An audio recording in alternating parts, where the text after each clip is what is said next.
Yo, what is up with it? Today's going to be a little recap about my weekend in Orlando. Going to be talking about this deck list that I chose to take to Orlando, as well as my experience in the LCQ and side events.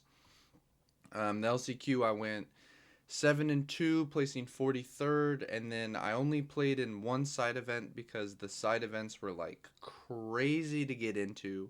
I went 4-0 in that one. That was a nice little plus that paid for the trip, which is, I mean, those two things paid for the trip, which was nice. Um, but to start off with the LCQ, and then I'll talk about the side event, and then I'll talk a little bit about the deck list. Just because there's been some people asking, so hopefully this will give you guys some insight into all of that. The LCQ, I played versus three Shanks, three Doflamingo, one Ploofy, one RP Luffy, and one Zoro, of all things. All my opponents were super nice. Also, I'm probably going to say this in a bunch of videos, but thank you so much, everyone who came and said what up to me, who um, said they were enjoying the channel. I counted and I had 17 people across Friday and Saturday come say what up, tell me they loved my channel. I wish I could name all of you individually, but 17 is kind of a lot. Um, you all were super awesome. That was honestly highlight of my weekend. Highlight of my weekend easily. Thank you all so much for that. Um, but yeah, so the LCQ, um, those were my 9 matchups. I lost in round 3, I believe, to a Shanks player who I believe every tournament there's going to be, no matter who you are, there's going to be one round where you literally cannot win. And I believe that was this round for me.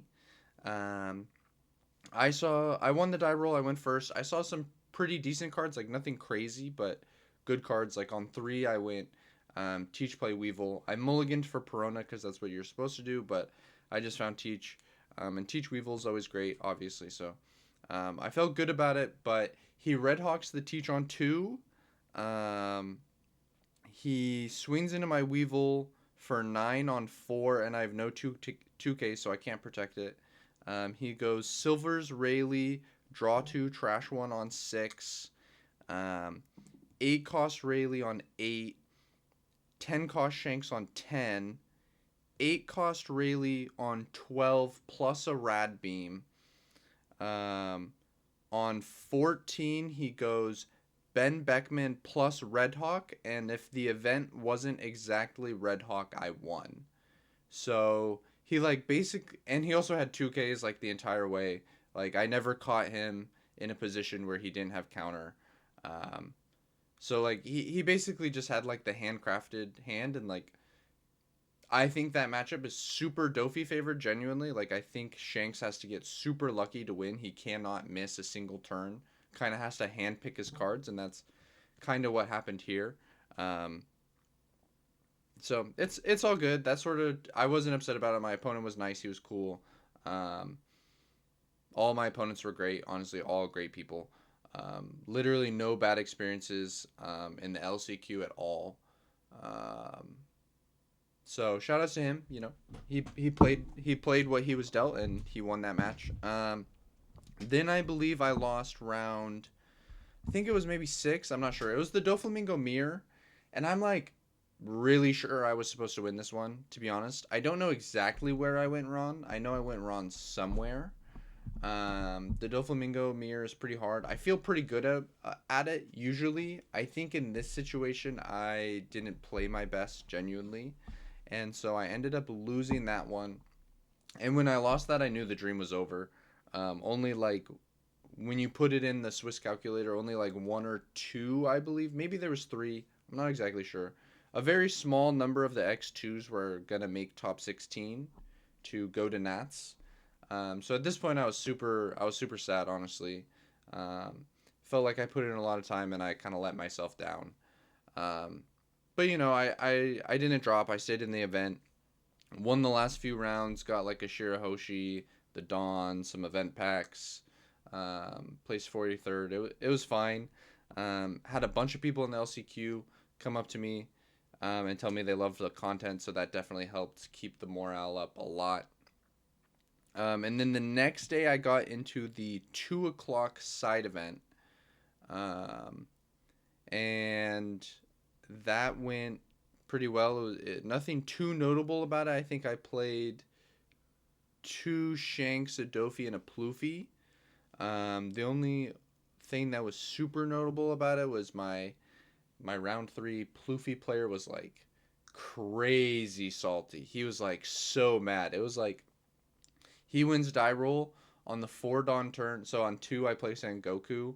On 4 I go teach Jinbei Law, bounce my Sengoku, bounce his Zoro, and immediately he's like, this deck should be banned. It's so broken. Yada yada yada. He was so mad. And then 2 turns after that, he was still at 2 life, and like he was clearly in a not good game state, but I wouldn't say the game was over. And he just packed up his, like, I had like 2 more good turns, and he just packed up his cards, and he's like, this deck is so stupid, it needs to be banned, yada yada yada, like crazy mad. It was whatever. Honestly, that was the only person I interacted with all weekend that had any sort of bad vibes. Um, Ironically, in that same side event, my girlfriend played another Ploofy player in round 4, different Ploofy player who also was super salty.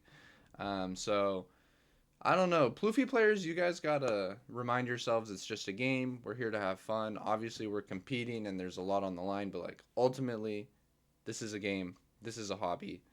Let's check our egos at the door and try and have fun. Um, but so that was my LCQ and my side event.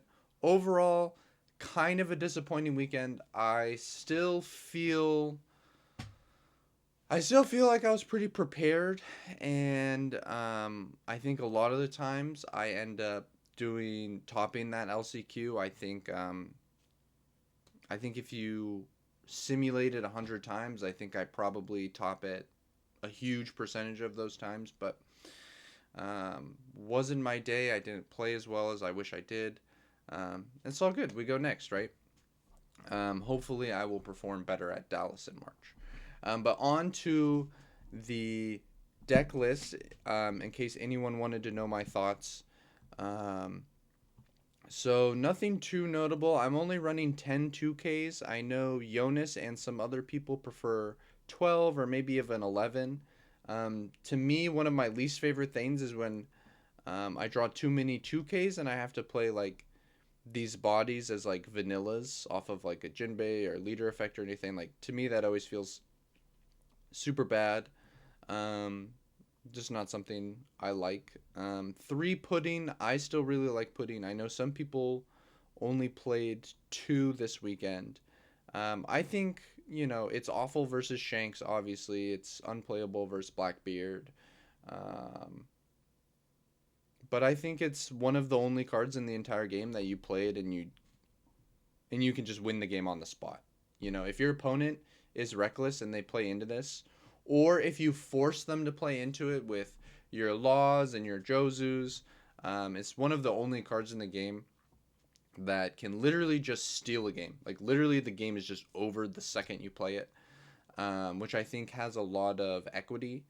I think that doesn't happen too often. So a lot of the times it's just 1K. So I understand if you're looking for more consistency.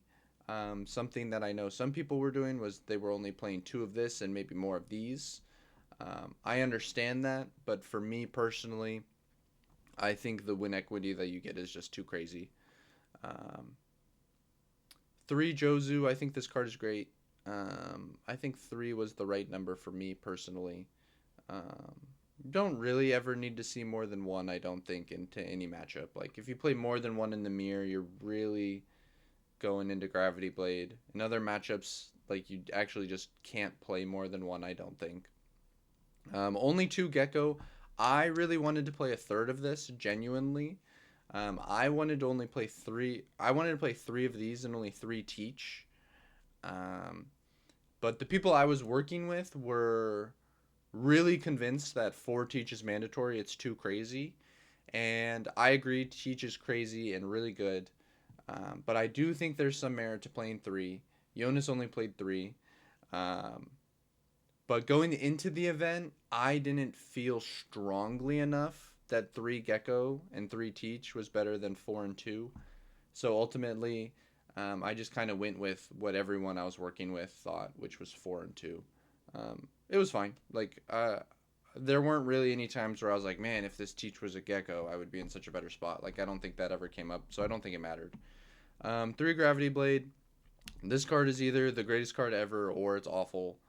Um, Either one. I kind of think cards like Gravity Blade and Pudding, where they have a really high ceiling, I think it's perfectly fine to play some number of those in your deck, just because, um, if you're playing versus someone really good, sometimes you just need that little extra edge, right?